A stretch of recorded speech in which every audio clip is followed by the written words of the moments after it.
Olá, gente. Meu nome é Verônica Pedroso, eu sou criadora deste canal Crimes Franceses. Se você está aqui pela primeira vez, saiba que nesse canal você só vai ver crimes inéditos, que a gente não tem a tradução para a língua portuguesa. E eu decidi criar esse canal como um alerta para a gente saber que não é porque a gente está na Europa, está na França, que a gente está em segurança. Não, não, não, gente. Crimes acontecem em todos os lugares, a maldade está no coração de todo mundo. As pessoas são uma caixinha de surpresa e cabe a cada um de nós a gente abrir bem os olhos e cuidar da nossa segurança. O caso de hoje é o caso da Eliane Vazar e do marido dela, Jean-Pierre Vazar. Esse crime aconteceu numa cidade chamada Saussé. Ela fica assim a 1 hora de Paris, do lado esquerdo, numa linha reta mesmo. E foi um crime que chocou bem as pessoas, porque essa família era uma família que morava ali no centro dessa cidade, conhecida, e eles não tinham nada de antecedentes, nada de briga, eles eram uma família do bem. E como que esse crime aconteceu? O carro do casal, da Eliane e do Jean-Pierre, ele foi encontrado queimado na frente de uma creche. Quem encontrou esse carro foi a tia da limpeza da creche. Ela encontrou esse carro no dia 26 de setembro de 2011. Ela estava limpando ali a creche, limpando a frente da creche para receber as crianças que iam chegar para a aula. E ela viu esse carro com os vidros tudo preto, achou estranho, foi se aproximando e ela escutou falando assim: chama a polícia, chama a polícia. Ela viu que tinha alguém lá dentro, o carro todo queimado, mas tinha alguém com vida lá dentro. Então ela chamou a polícia rápido. A polícia chegou rapidinho no local, abriram e viram a cena do crime. A Eliane e o Jean-Pierre estavam dentro desse carro. Os bancos de trás estavam dobrados, o porta-malas ali, eles estavam então os dois lado a lado. A Eliane estava morta e o Jean-Pierre não. Porque a Eliane morreu e o Jean-Pierre estava vivo. O que aconteceu dentro desse carro? A cena do crime é uma cena bizarra. Tinha os dois ali. O Jean-Pierre estava enrolado num edredom branco e ele tinha 60% do corpo dele queimado. A Eliane, ela estava nua, da cintura para baixo, tinha muitas garrafas de bebida alcoólica, muitas calcinhas fio dental dentro do carro, sex toys, tinha algema. A Eliane, ela estava acorrentada ali no banco de trás. Então a polícia ficou assim: nossa, o que é isso? E quando a polícia encontrou, a única coisa que o Jean-Pierre falava era: foi um acidente, foi um acidente, a gente estava fazendo uma brincadeira sexual e deu ruim, foi um acidente, foi um acidente. Ele só repetia isso. Uma outra coisa que a polícia viu que tinha dentro do carro também, eles acharam super estranho, era um garrafão de gasolina furado. Tinha um garrafão ali furado. Mas como o Jean-Pierre ficava repetindo que era um acidente, eles anotaram tudo isso e deixaram quieto. O que falar dessa família, do Jean-Pierre e da Eliane? Eles estavam juntos, gente, há 30 anos. Eles se conheceram, ela tinha 19 anos, ele tinha 21. Começaram a sair, casaram, tiveram 6 filhos. E eles moravam num conjunto habitacional simples, não era uma família rica, não. E o Jean-Pierre, ele trabalhava para trazer o dinheiro para casa. E a Eliane, ela era ali a alegria da casa, cuidava dos filhos, ela que era mãezona raiz que tá difícil de ver hoje, sabe? Ela sempre deixava as coisas dela por último e fazia as coisas dos filhos em primeiro lugar. Os filhos eram a prioridade dela. Ela sempre estava em casa, sempre estava alegrando as criançadas, brincando com eles. Ela passava o tempo com as crianças. Era bonito de se ver. E Jean-Pierre, ele não tinha problema também não, era um paizão, um exemplar, gostava das crianças, ficava final de semana com elas, ele trabalhava muito, era gente boa no trabalho, eles não tinham inimigos, não tinham o que falar dessa família. Mas vendo essa cena de crime bizarra, né, bem sexual, a polícia começou a interrogar as famílias do Jean-Pierre e da Eliane, os filhos também foram interrogados ali, e eles começaram a ter mais interesse nessa vida sexual do casal. As irmãs da Eliane, elas comentaram com a polícia que o Jean-Pierre, ele pedia muito sexo para Eliane. Ele estava sempre pedindo, ele era insaciável. E a Eliane, às vezes ela não queria, mas ela fazia ali com ele para não ter uma discussão, para evitar a briga e tal. E como ele pedia muito, ela tinha que ser muito criativa, Eles tinham vários sexy toys, eles tinham acessórios, porque tinha que estar sempre ali renovando, renovando, porque o Jean-Pierre, ele exigia isso dela. Mas ela não gostava disso, ela simplesmente fazia porque ela tinha que fazer, porque ela queria que a família dela estivesse junto ali, e ela fazia. Enfim, a polícia anotou isso, tudo bem, foi no hospital, foi interrogar de novo o Jean-Pierre e ele sempre na mesma história. Foi um acidente, foi um acidente. Eu não sei o que aconteceu, foi um acidente. Eles falaram, mas tinha um garrafão de gasolina lá que estava furado. Como assim foi um acidente? E ele explica pra polícia que a gente, né, tava fazendo ali o nosso jogo sexual, eu acorrentei ela porque ela me pediu, e nessa de acorrentar ela, eu acho que eu bati o pé nesse garrafão de gasolina, não sei. E nesse mesmo momento, quando eu acorrentei ela, eu bati o pé no garrafão de gasolina, ela pediu um cigarro. Então eu fui acender um cigarro pra ela e tudo explodiu. Eu não sei o que aconteceu. Aí depois eu não lembro de mais nada.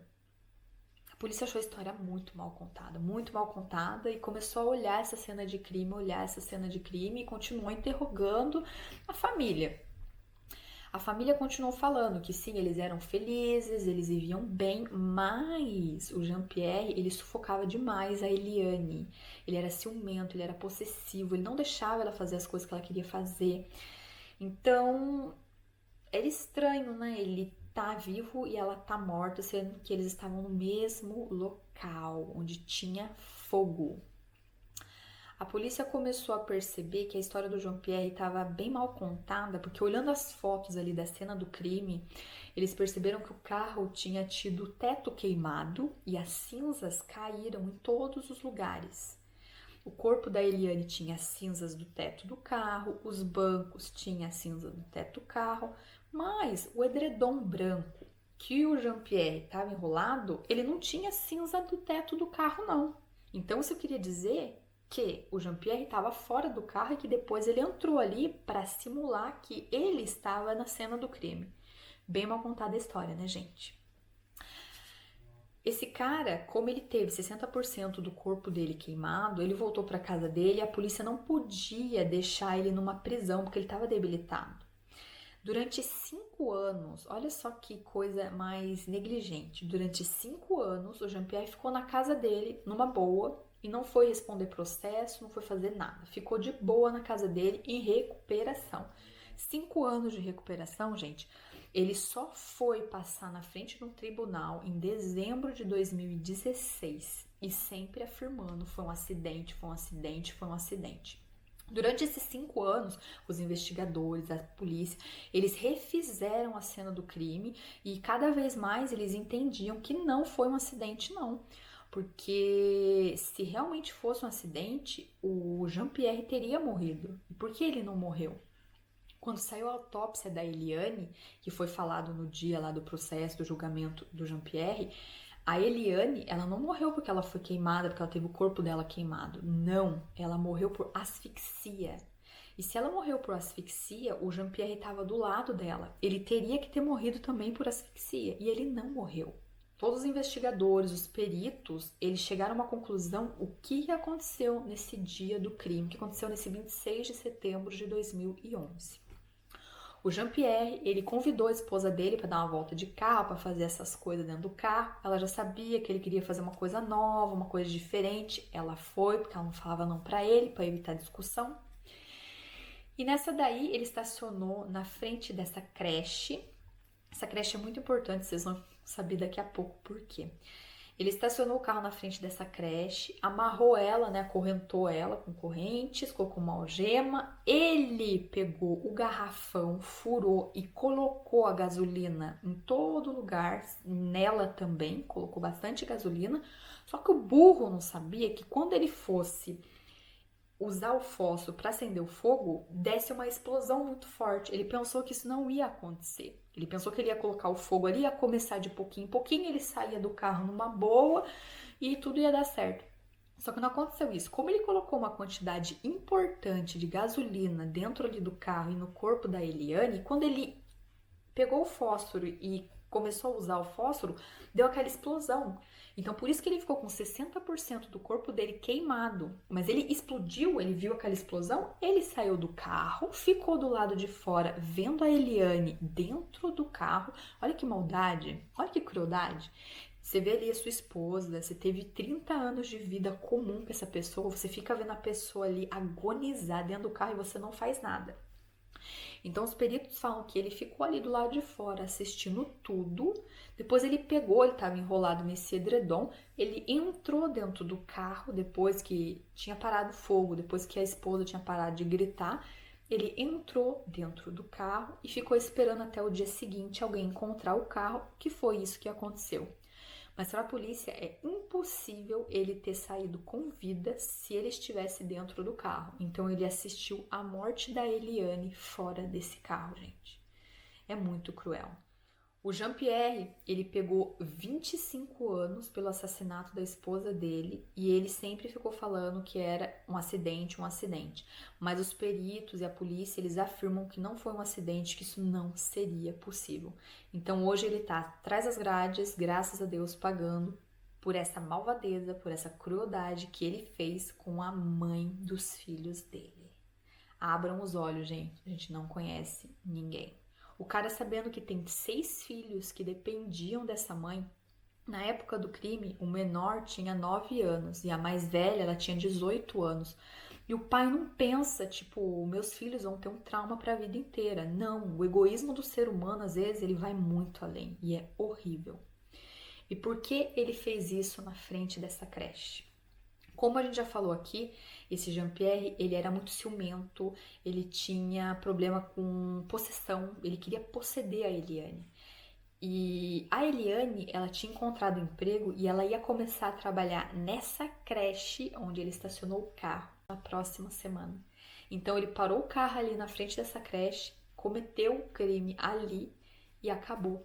Porque na cabeça desse cara doente, se ela começar a trabalhar, se ela começar a ter amigo, ela começar a ter dinheiro dela, ela vai ser independente, ela vai picar mula e ela vai sair de mim. Eu não vou mais poder ficar ali, né, no objeto possessivo. Acabou.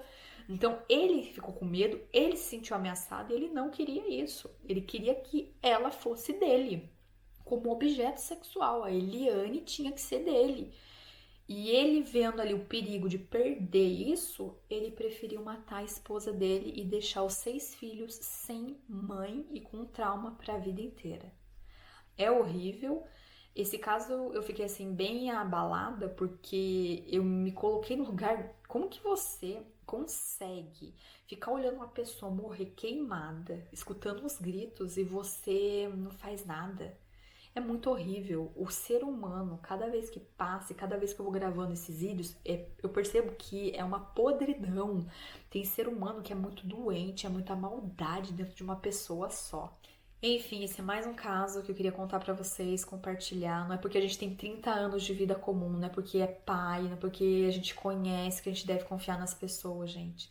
Esse caso me entristeceu muito porque, poxa, 6 vidas aí abaladas, fora toda a família e os amigos, mas os filhos são o que mais sentem, né? Estão ali perto, eles eram dependentes dela e perderam a mãe assim de uma maneira tão cruel. Fiquem por aqui, continuem acompanhando. Obrigada por todos os comentários de vocês e a gente se vê no próximo vídeo. Tchau!